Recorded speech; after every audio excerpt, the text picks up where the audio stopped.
important, it is love that strengthens the church. Anyone who claims to know all the answers doesn't really know very much. But the person who loves God is the one whom God recognizes. So what about eating meat that has been offered to idols? Well, we all know that an idol is not really a god, and that there's only one God. There may be so-called gods both in heaven and in earth, and some people actually worship many gods and many lords. But we know that there is only one God, the Father, who created everything, and we live for him. There is only one Lord, Jesus Christ, through whom God made everything and through whom we have been given life. However, not all believers know this. Some are accustomed to thinking of idols as being real. So when they eat the food that has been offered to idols, well, they think of it as the worship of real gods, and their weak consciousness are actually violated. It's true that we can't win God's approval by what we eat. We don't lose anything if we don't eat it, and we don't gain anything if we do. But you must be careful so that your freedom does not cause others with a weaker conscience to stumble. For if others see you with your superior knowledge eating in the temple of an idol, won't they be encouraged to violate their conscience by eating food that has been offered to an idol? So because of your superior knowledge, a weak believer for whom Christ died will be destroyed. And when you sin against other believers by encouraging them to do something they believe is wrong, you are sinning against Christ. So, if what I eat causes another believer to sin, I will never eat meat again as long as I live, for I don't want to cause another believer to stumble.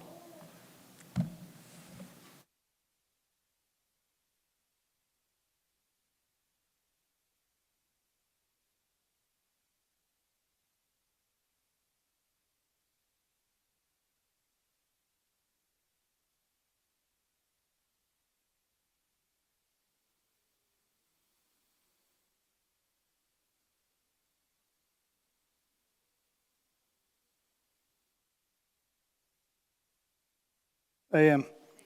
Boom. So that's clear, right? Everybody get what that says in the Bible? We'll get to it. How do you guys like the decorations in here? Christmas decorations? Nice. Brenda's our interior designer, and Dan is also a consultant, which means he's the one with the ladder. And so, last week we had a lot of help, but Brenda does a fantastic job making this place feel like home. So thank you for doing all the things you do. In 1965, maybe the most profound, brilliant philosopher of all time was born, and the world didn't even notice it for years and years. He was born in Trinidad, grew up in the United States, and eventually settled in Germany. And he asked, philosophy, they ask all kinds of profound questions. What is truth? What is beauty? What is meaning? What is a life well lived? But he asked the most profound question that any philosopher has ever asked. And 90% of the trick in philosophy is asking the right questions, right? So this philosopher poet named Hathaway, he asked the question, what is love? What is love? And love obviously is essential to a lot of our lives. Almost every song you've ever heard was written about love, right? Almost every movie you've ever watched has some element of love in it. There's a love interest, there's something going on. A lot of our lives are spent on finding the right person to love, being loved by the right person, being connected to the right people. And there are theologies that center themselves around this concept of love. In fact, we're in this theological tradition, well, I won't get into it, but we're in this theological tradition where we read the Bible and we think, okay, if there's one thing that could really explain the most who God is, as much as we possibly can, if there was one theme that runs through the Bible from beginning to end, if there's one theme that Jesus sheds the most light on, it's that God is love. And so we make the centerpiece of our theology in our particular tradition, which is the Wesleyan tradition. We make love kind of the sum and the center of our theology. And we think, well, if you come up against a theological problem, maybe go back to the center and ask, okay, what would love look like here? What does love mean in this situation? So this passage, it's confusing to read about, but it's actually a passage about love. And in fact, 1 Corinthians, a lot of this book is about love. When we think about the early church, I don't know how many of you grew up in church. I didn't. But when I started learning about the early church, I learned this concept that the early church was this perfect community. Miracles were happening left and right. People getting raised from the dead, people preaching powerful sermons, thousands of people converting, blind people being able to see. Everybody lived together and they were so generous. Nobody had any need because they shared everything. In a culture that was mostly subsistence level living, people were incredibly generous. And the early church was just perfect and pristine. And the goal of today's church is to get back to that early church model where everything was perfect and everything worked. Then I started reading the rest of the Bible. And so you get to the book of Acts and you get into Romans and you're like, okay, maybe a little tension between the Jews and the Gentiles, but not really. I see what Paul's doing here. He's raising some missionary money to go to Spain. That's cool. Then you get to the letter we're reading, which is 1 Corinthians. And you guys know there's a bunch of different books in the Bible, right? There's all the Gospels. There's Romans, 1st, 2nd Corinthians, 1st, 2nd Thessalonians, Galatians, Ephesians, Philippians, Colossians, all the way to the end. Each of those letters, this one included, 1 Corinthians, each of these letters is a letter that Paul wrote to a church he couldn't preach at. And so here's what Paul did a lot. This guy lived during the same time of Jesus. He became a Christian after Jesus' death, and more importantly, after his resurrection. And Paul, what he would do is he would start churches all over the place. And obviously, if you start one church and you go somewhere else, you can't be at both churches, right? So what he would do is he would start a church, he'd go to another city, start a church, go to another city, start a church.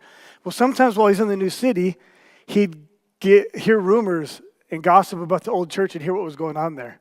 And then sometimes he'd actually get letters from people in that church asking him for guidance on different things.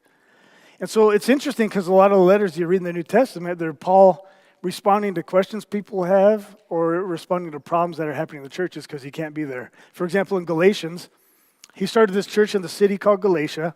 He took off. After he left, a bunch of preachers came in behind him and they started preaching things that were different than what Paul preached. And so they were preaching a whole different thing about who God was, about what it means to live a good life, about who Jesus is, a whole different gospel. And Paul had to write that letter back to try and get some credibility back and remind them, how close they were, of the things he taught them, of how he's an apostle with authority and they should listen to him instead.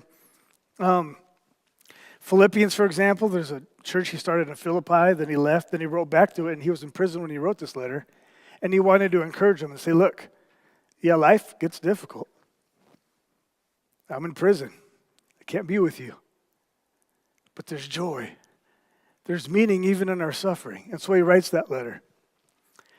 When he writes to the Corinthians, he's responding to rumors he's heard about what's going on at the church, but he's also responding to a letter that they've already written him and some questions they had for him.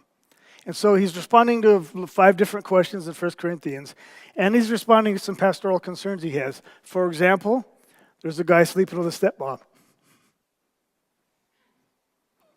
And Paul has to say, that's bad.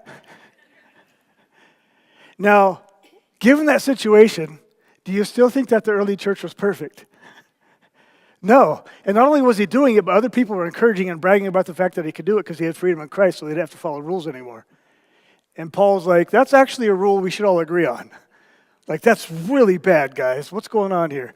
And so Another thing that's going on in this church is they had different preachers. You know how we have different preachers at this church? Matt has preached, Pastor John has preached here, we've had other people preach here. Well, imagine, and this never happens in the church today because we're so mature, but pretend that you had a favorite preacher and you had preachers you didn't like. Okay? So some people think, oh, Kenji, yeah, he's so handsome and athletic and strong, and his hair's so beautiful, and you're like, that's the preacher, right?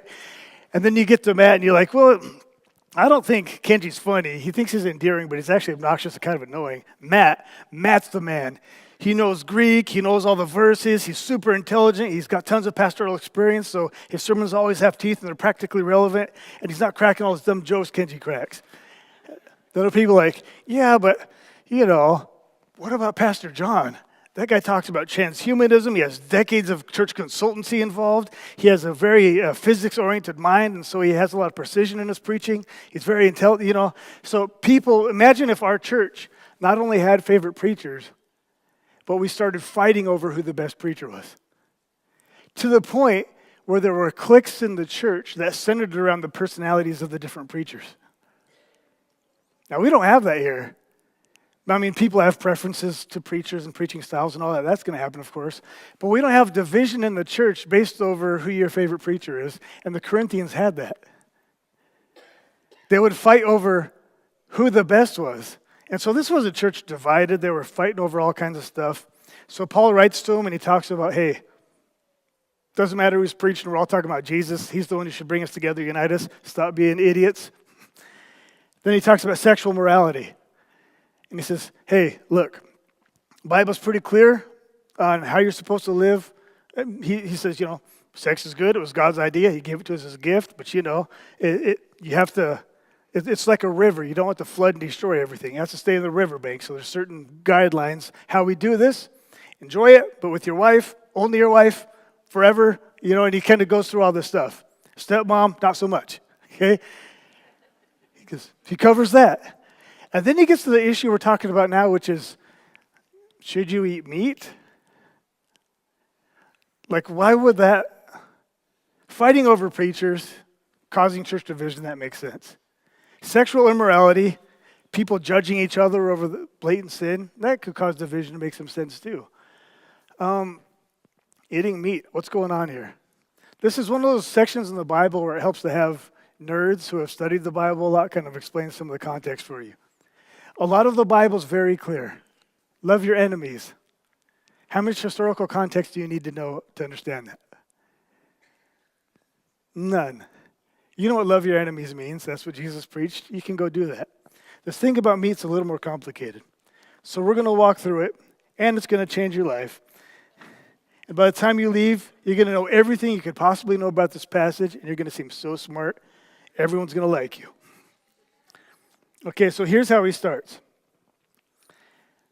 And keep in mind, the early church is very, very human, right? They're fighting about all these things.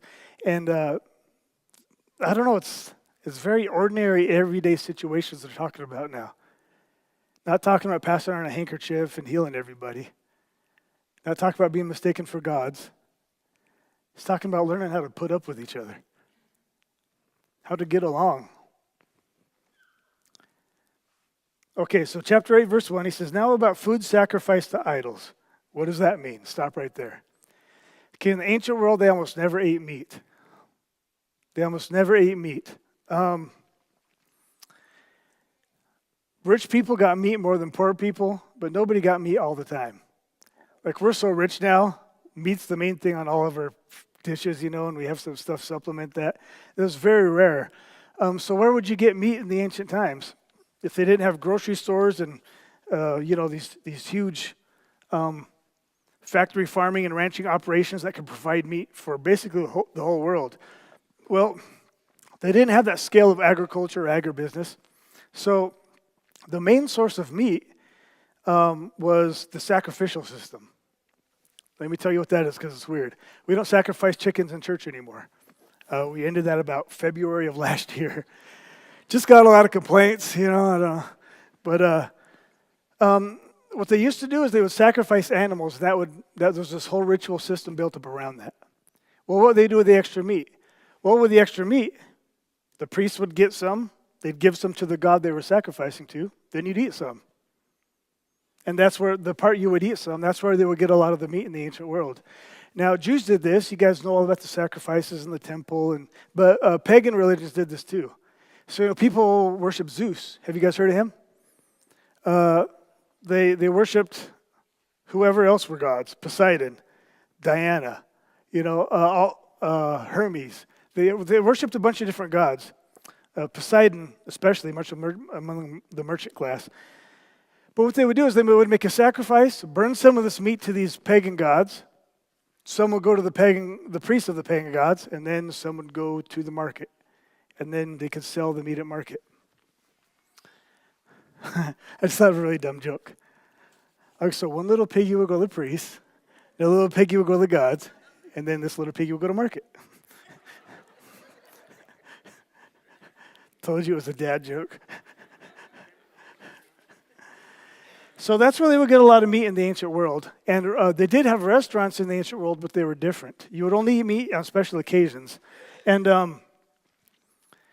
you would go eat at places attached to temples, or sometimes the temples themselves. And this is how in Corinth, the city this letter is being written to, this is how they would do it. Maybe the whole family or just the men would go to a public place and eat at a table, just like we would in a restaurant. And they would eat food. After they were done eating food, the women and children would leave, the men would stay, and then the party would start. And these parties were just debauched, crazed messes. You guys know how legendary Roman parties are, right? Okay, so Corinth is a Roman colony, so just do the math. So what's interesting is a lot of times in the Bible, and you'll understand why now, they group together food sacrificed to idols and sexual immorality. Like, why? Well, it's because they would eat food sacrificed to idols. They'd start the drinking after they sent all the women home. The men would be there. Then all the temple prostitutes would come out and everybody else, and they'd party all night. And they would do things that are inappropriate to mention in church. You guys with me? So that's why a lot of times, like in Acts chapter 15 and other places in the Bible and in here, food sacrificed to idols and sexual immorality are grouped together because that's how restaurants worked in the ancient world. And of course, back then it was a man's world, so the men would stay after. They were the ones who partied. They were the ones who would eat the food sacrificed to idols. And then they were the ones who would patronize the establishment. Okay? The problem is a lot of social networking and business was done at these meals. These meals would last a long time. And so, I mean, it's amazing now as a pastor, I don't go to people's houses to eat very often. Our culture has just changed. Now we almost always go to restaurants, because that's just what we do as a culture. Imagine if I couldn't eat a meal or go to a coffee with you or eat at a restaurant with you. And let's say there's no church building yet, so I don't have a church office. You just think about how your social options are getting limited by some of this stuff. And some Christians didn't want to pay the price. And the Christians who didn't want to avoid going to these temple meals, because there's a way to do it in a Christian way, I guess, right? Because think about it, and Paul goes through this. If you are theologically mature, there's some things you know about the world. For example, there's only one God. There's only one God, the God of the Bible. So who's Zeus? Nobody. Who's Diana? Nobody. Who's Poseidon? Nobody. So they're sacrificing these food to these other gods. What are they sacrificing the food to? Nothing. In fact, idol literally means no there there.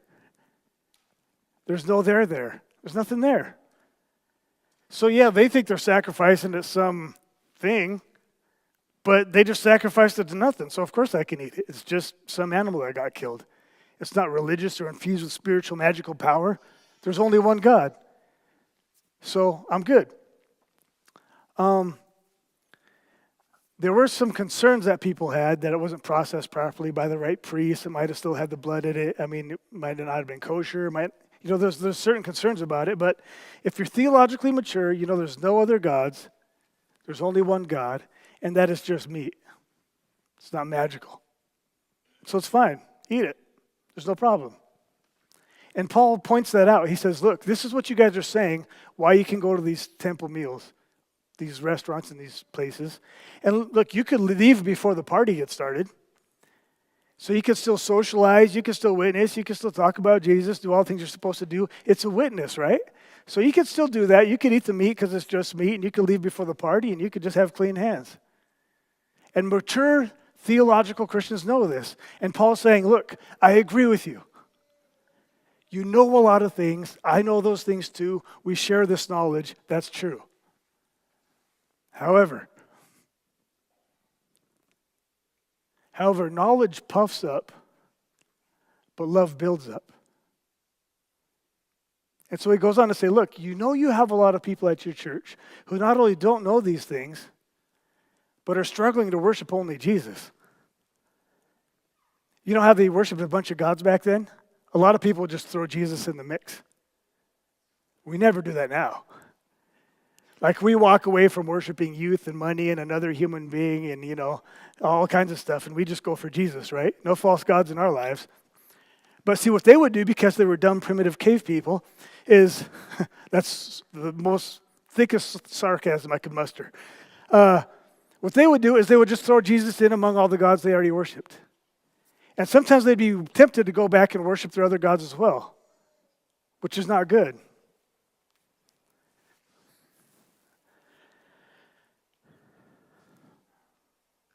So you'd have people who would go to these temple meals and it would actually lead them back to their old gods.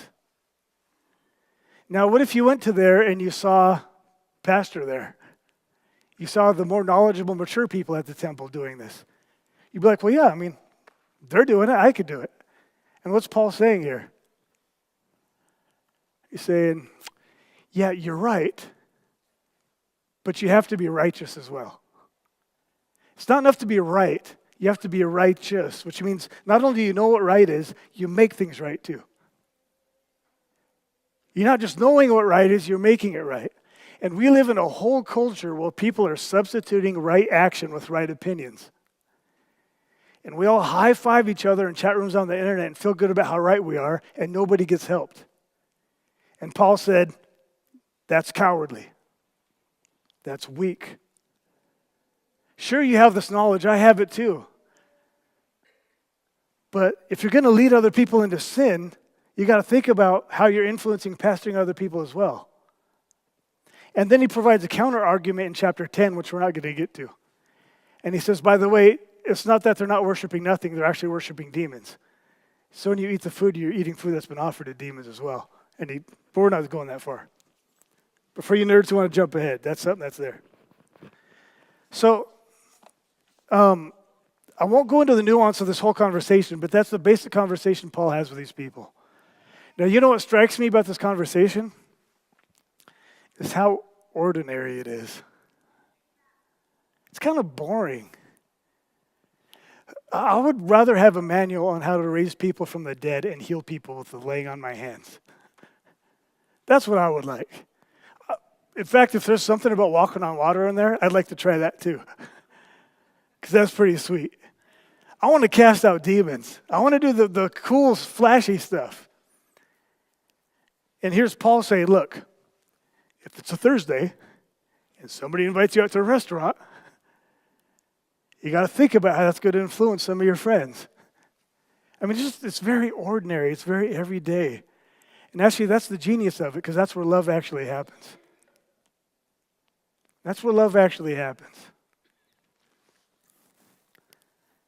Okay, can we take a walk a little bit and come back to this?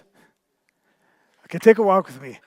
Let's say you're Frankenstein and you're about to make a creature.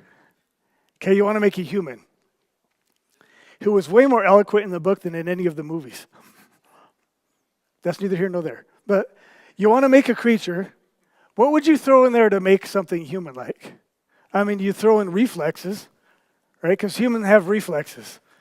I just got to see my third grandkid get right after he was born yesterday.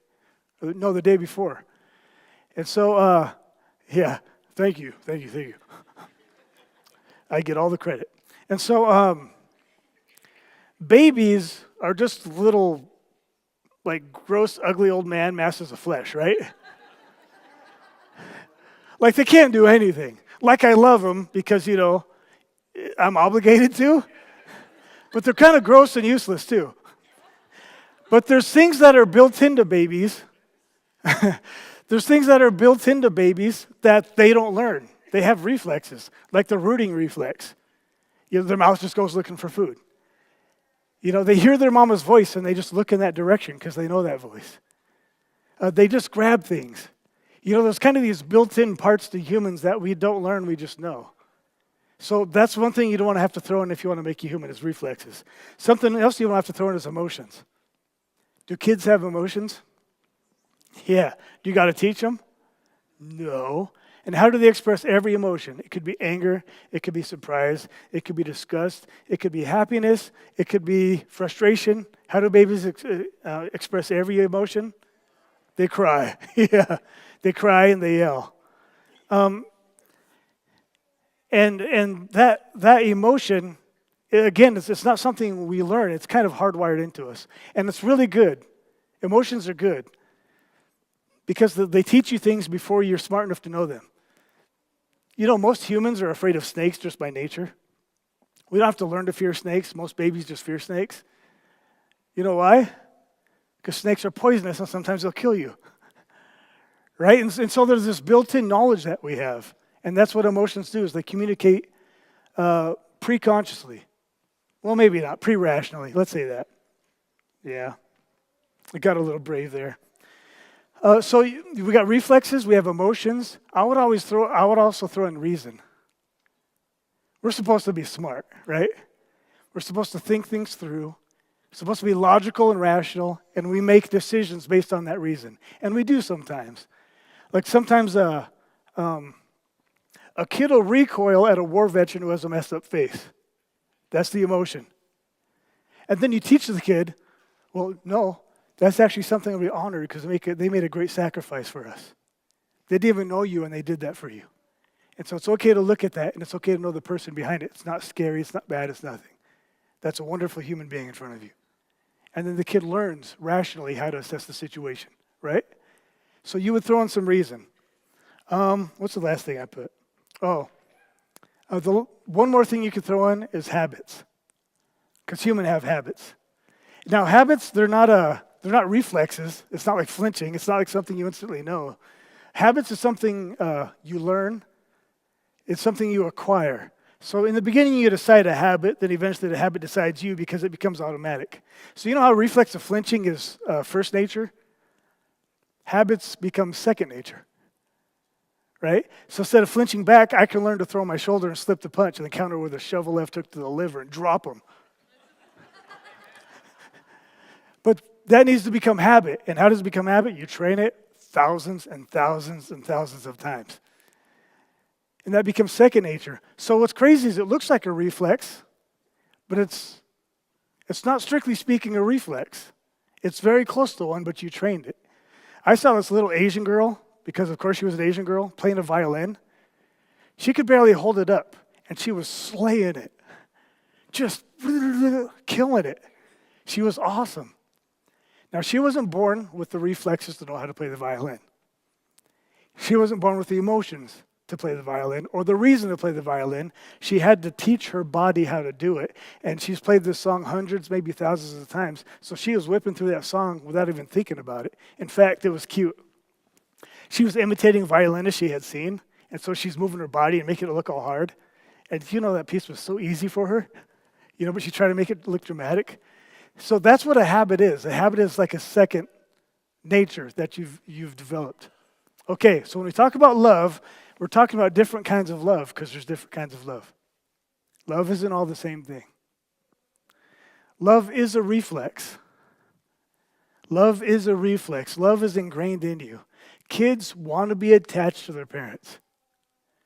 Any mom who's tried to go to the bathroom and get 30 seconds of peace and quiet, you know that love is a powerful, powerful, overwhelming, sometimes destructive force. You know that. The kids don't like being separated from their parents. And then after you get older, you don't like being separated from friends who are close to you. Nobody likes feeling rejected. Nobody likes going through a divorce. No one likes getting in fights with their kids.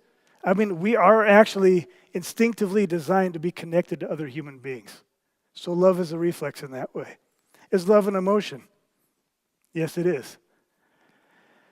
Love is that warm emotion you get when you feel drawn to something and you want to be connected to it. You just want to cuddle it and hug it.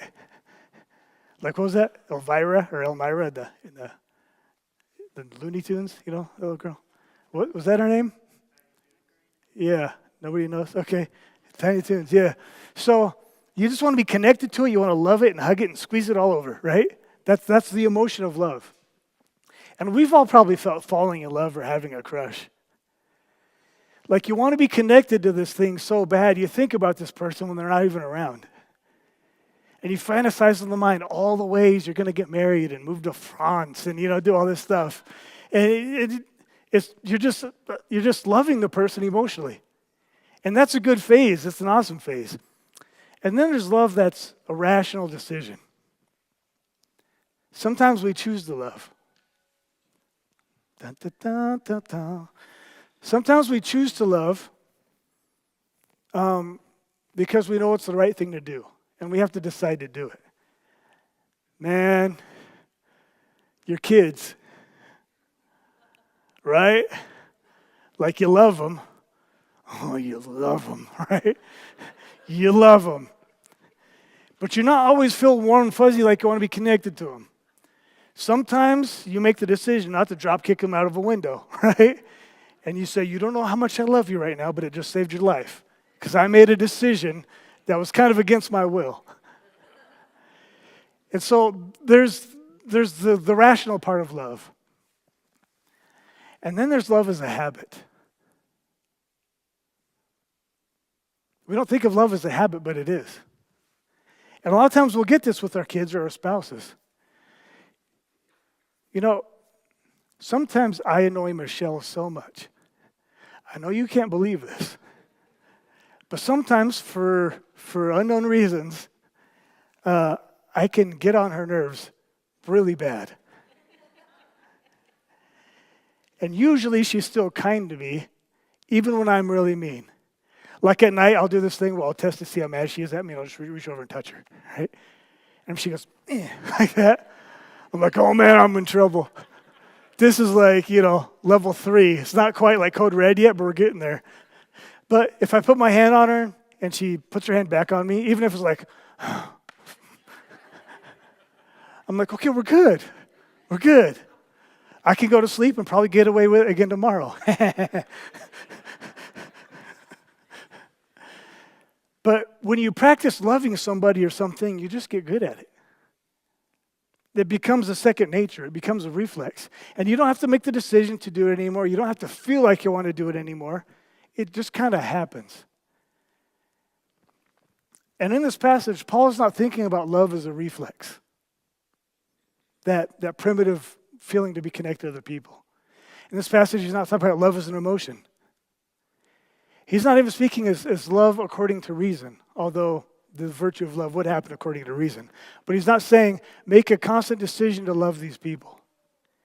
He's speaking ordinary, everyday habit of love, which means not being capable of making the decision to love, not mustering up emotions so you feel like love, but being the kind of person that loves. And this is why Christianity is frustrating, because he's talking here about being the kind of person who loves the kind of people who are inconvenient to you. Because if you barely eat meat in the ancient world, and now you got to worry about skipping a lot of these meals because you don't want to be a bad influence on other people, that's annoying. And what I would want to do if somebody told me I couldn't have ribeye anymore is I would want to find every reason in the universe to eat ribeye and to dismiss my weak brother or sister who doesn't have the knowledge that I have. I'd want to justify it. Why? Because 1, I'm right, and 2, steak is delicious. And hey, 3, I need to witness to these people. How are they going to know Jesus if I'm not here to tell them? I could find all kinds of reasons. And Paul is saying you need to become the kind of person who loves as a habit. Not as a reaction to people you like, not as a reaction to people who are loving you, so you just reciprocate it. He's saying become the kind of person that sees in other people what they need. That sees in other people what would be helpful. We got enough people in the world trying to be right. We need people being righteous. We need people being helpful. And he's saying Christians should be the kind of people, especially those of you who are mature, should be the kind of people who see others. And you're preoccupied with, okay, how do I help them? Not how do I win the argument? How do I prove my point? How do I help them? And then Jesus goes farther and says, what? Love your enemies. How do I help people who hate me and want to destroy me? How do I become the kind of person where that's a habit and it's second nature to do that? Did you know that's actually expected of Christians, is for that to become habitual? Now, most of you are where I'm at, where it's going to become a mighty act of great sacrifice. But we need to become the kind of people who are in the habit of loving others. So Paul's not talking about love as a reflex. He's not talking about love as emotion. He's not talking about love as a rational one-time decision. He's talking about love as a habit, as an ordinary, everyday, practical, in the moment that you're with people, habit.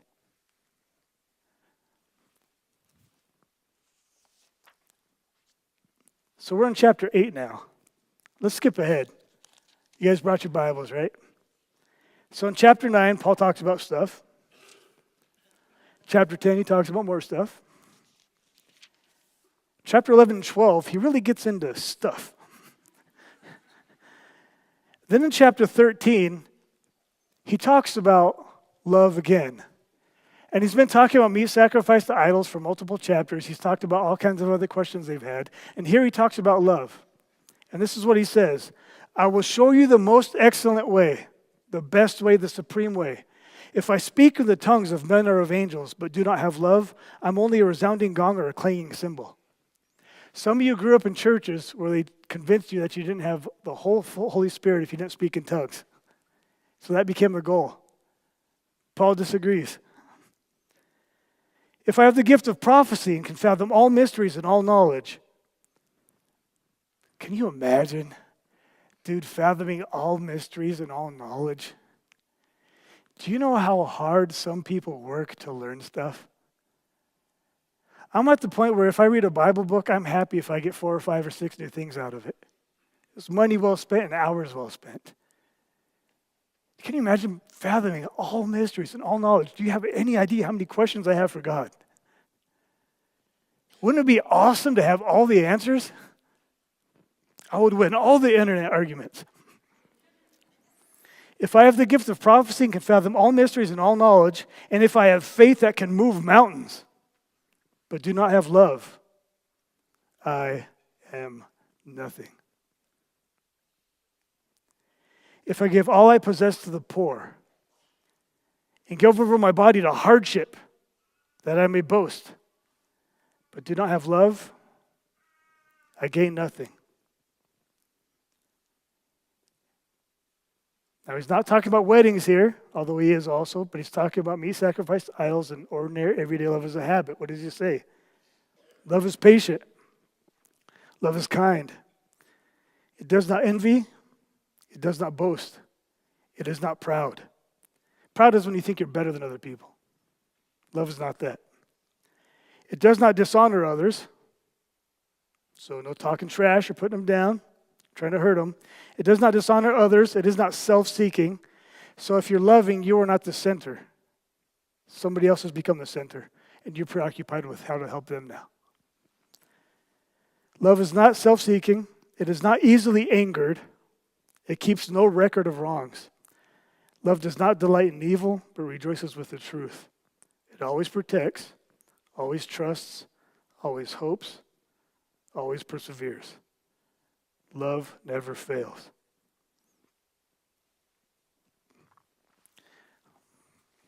I know you heard that at weddings a bunch of times, but now you know what Paul was actually talking about when he wrote it. Love is patient. Love is kind. These are ways of living. These are habits. And I love that in our theological tradition, we can argue about affirming and non-affirming. We can argue about CRT or not CRT. We can argue about what are other things, Republican or Democrat. We can argue about 49ers or Seahawks, which is Seahawks, by the way. We can argue about all kinds of culture war issues. We could do that. But what I love about our theological tradition is we always bring it back to, okay, we disagreed. I know you're wrong for a fact and I'm right, because that's always the case. So now how do I help you? How do I make your life better? How do I love you?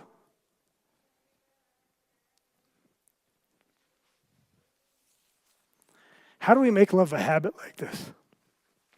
Just like you make anything else a habit. You practice. You train. You put in the hours, you put in the work. So, start with the people you know. You got a significant other?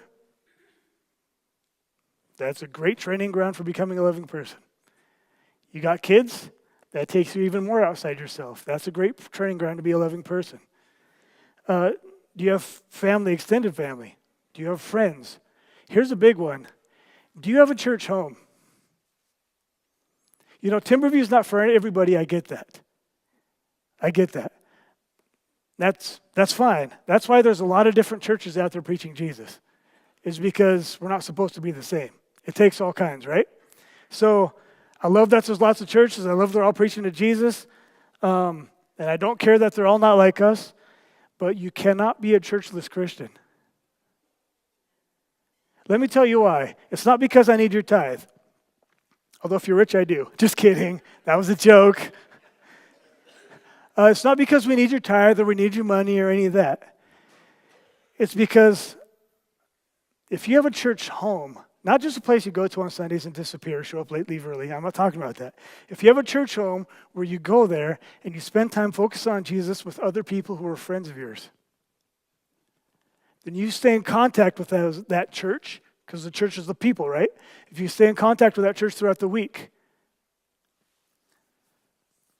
it puts teeth to your faith. It's incredibly easy to be the most sanctified, holy Christian when there's no one around to put up with. You're not holy, you're just home. Right? You're not godly, you're just not in the game. It's easy to be patient when there's nobody annoying you. And a huge part of church life is that we're all human, we're in this together, and we can be the best and worst of friends to each other at the exact time in the exact same moment. That's why church family is so important. That's why having friends is so important. And that's why a lot of people have such a cheap faith when they say, well, I just find God in nature. Like, that's cool. That's cool. How patient do you have to be with the mountain you're hiking? You know what I'm saying? I mean, that's why church family is important. It doesn't have to be this one, but you got to find one at some point. Settle in, deal with all the annoying stuff you disagree with, and love people that are also going to put up with you, because it goes both ways, doesn't it? So here's what I'm saying, church. Don't you think we live in a world that has lost all sight of what love is? Do you see that? I mean, it's so sad when I look on the world. And you can just start from that one person and go out to the whole globe. I see people who hate themselves. There's this, it goes beyond self-deprecation. There's this self-loathing that a lot of people have. And a lot of people have the sliver of themselves where they just wants to destroy the rest of themselves. There's people who regret that they exist and they want to punish themselves for still being around. It's a dark place to be, but it happens. It's common, man. And so there's this lack of love because you don't see yourself like God sees you. And then there's lack of love within families. And I do want to bring up something specific right now. A lot of people in our culture cannot understand love because they keep chasing emotional love. I know falling in love feels amazing. It's a good drug. It's a great drug. But don't become addicted to it, because that's not love. That's one kind of love. The love that's going to make things stable and meaningful and good and challenging and hopeful is that kind of everyday love that you got to keep doing forever. The small, quiet stuff where you're mad at her, but you're still going to open the door for her. And you might not slam it too hard. That's the kind of love that actually builds meaning into a human life, not jumping from fun to fun. So ladies, if you got guys sliding into your DMs, I know it feels nice to get the attention. Don't do it. Don't do it. Fellas, well, you guys know what I'm saying, right? Don't be idiots. Don't chase emotional love and try and substitute that with habitual love. So in relationships, you see the love breaking down. In families, you see the love breaking down. I see people hating people they don't even know habitually.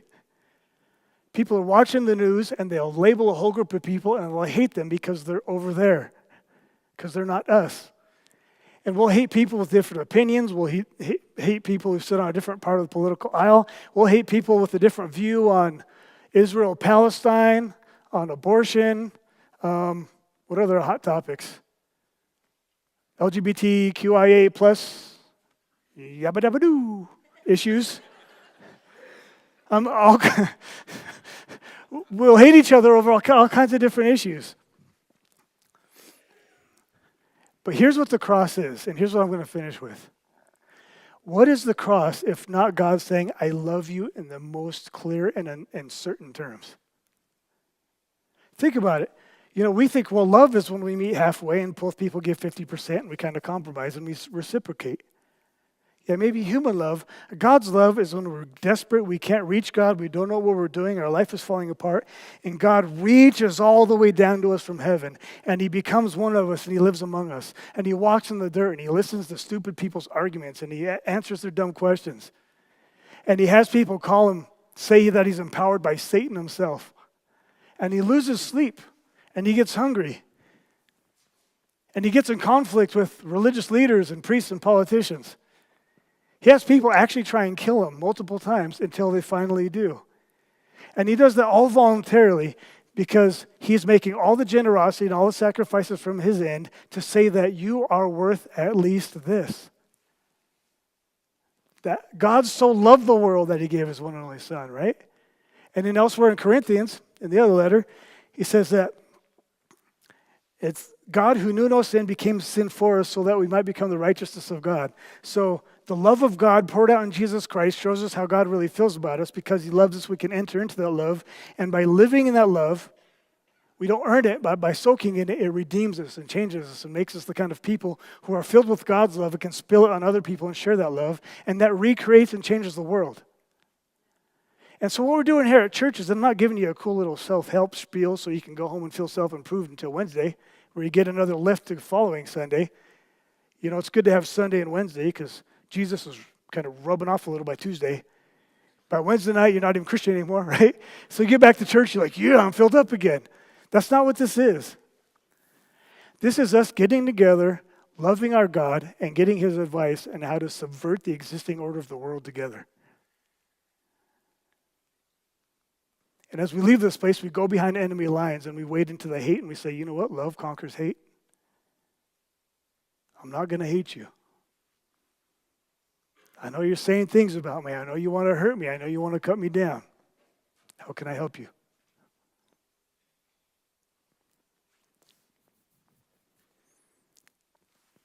And sometimes your love will be a sacrifice.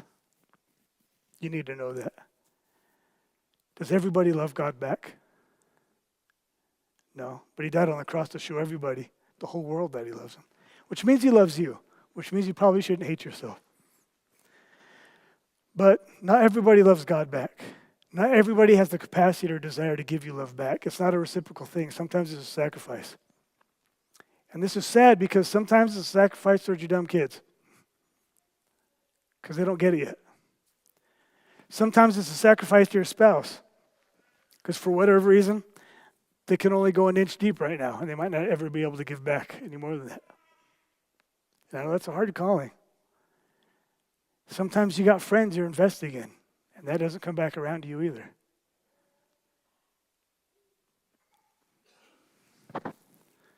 But I don't think Jesus went to the cross because he thought it would be successful or just because it would work. I think he went to the cross because he loved us. And love wants to give. This is the last sermon in this whole series, talking about how to be a deep Christian. If you want to be a deep Christian or just a deep human being, you have to become the kind of person that loves as a habit. Whether it's clicks, sexual immorality, or eating meat sacrificed to idols, or any of the other issues he talks about in this letter, or any other things we fight about.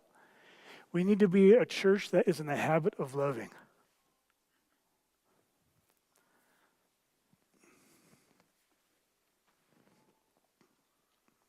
Will you? Will you commit to being that? Or we're just going to talk about it another year. We need to be the church that loves as a habit. Otherwise, the world will never know about Jesus.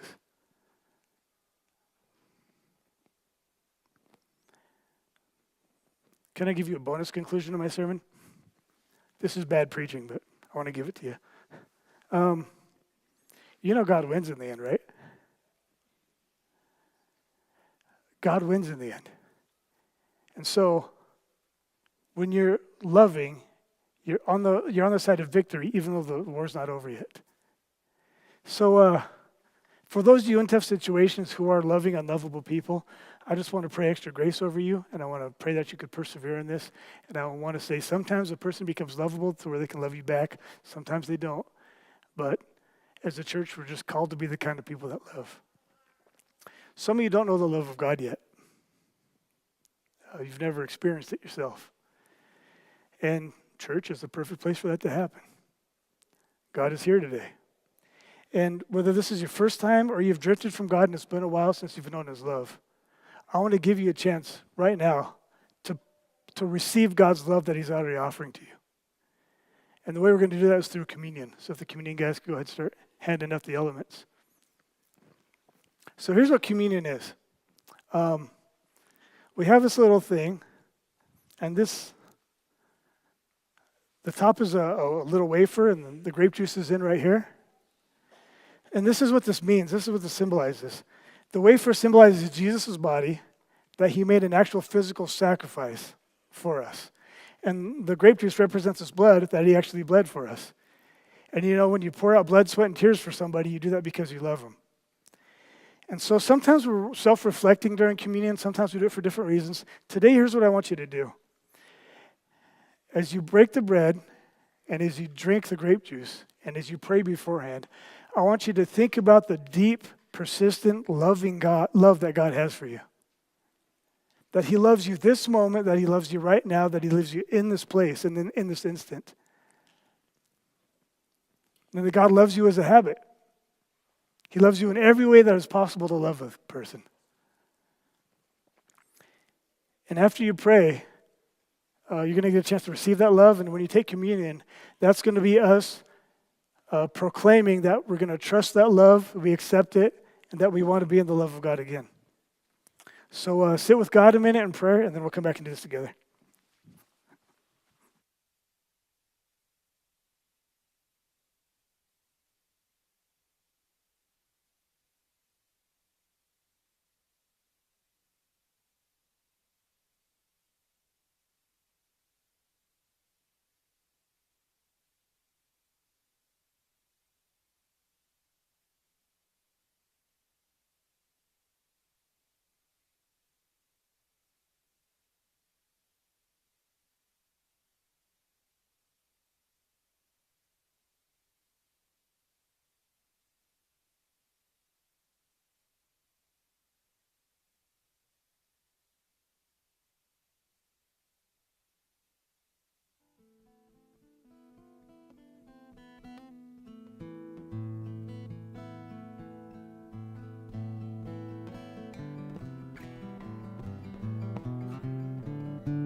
On the night he was betrayed, Jesus was in the upper room with his disciples.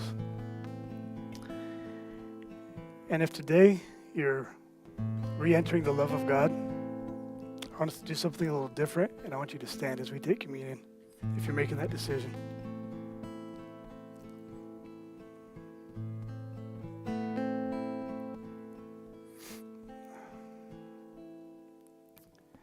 On the night he was betrayed, Jesus was in the room with his disciples. He took the bread, looked up to heaven and gave thanks. Then he passed it out among them. And he said, "This is my body, which is broken for you. Take and eat as often as you do this in remembrance of me."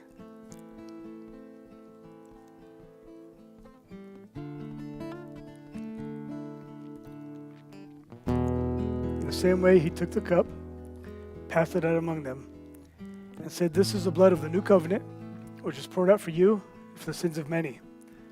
I will not drink it again until I drink it with you in my Father's kingdom. Take and drink as often as you do this in remembrance of me."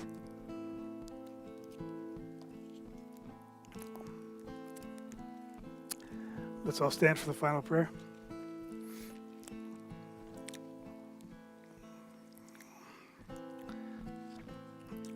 Lord, we thank you so much for the love you've given us. We thank you so much that you love us. Lord, when we have nothing to offer, when we have nothing we can give that you don't already have, when we are still sinners, when we're still lost, when we're still angry, still broken, and confused, Lord, you love us. And so, Lord, we just want to give our love back to you. We pray that you would make us people who love you with everything we are, and help us to love others as a habit. Help us to love like Jesus loved. Help us to glorify you. And I pray within Timberview Church, our church, that you would knit together friends who could be there for each other and who could walk in the way together. We thank you so much, and we pray this in Jesus' name.